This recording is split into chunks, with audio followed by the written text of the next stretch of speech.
Raporti jonë me BE-n, raporti jonë me integrimin është, le të themi,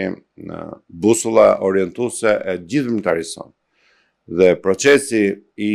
integrimit në Bashkimin Evropian, padyshim një nga arritjet kryesore të këtyre viteve dhe arritjet kryesore të demokratizimit të jetës së vendit, se ai proces është shumë i ngarkuar, ka me 10 kapituj, ka legjislacion, ka transformim, ka, le të themi,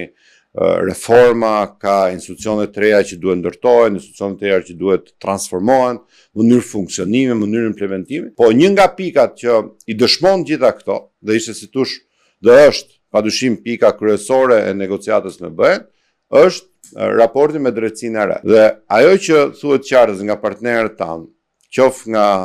Bashkimi Evropian, qoftë nga partnerët strategjik si Shtetet e Bashkuara të Amerikës, është që e kanë thënë gjithmonë në fakt, dhe asnjëherë nuk ka munguar ky që padyshim pavarësia e gjyqësorit dhe pavarësia dhe mbrojtja e sistemit të ri të drejtësisë re është fundamentale për këtë raport, dhe ne këtë e kemi 100% të qartë dhe 100%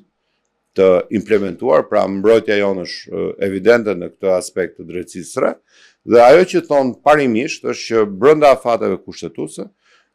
proceset e kërkuara nga SPAK-u të marrin rrugën e tyre, dhe ne këtë po realizojmë. Pra, ka një shqetësim, padyshim ka një prononcim, unë s'do ta quaj shqetësim, por prononcim të asaj që është thënë me dhjetra herë, që reforma në drejtësi është një nga gurët e rëndësishëm kilometrik të rrugës së Shqipërisë drejt Bashkimit Evropian.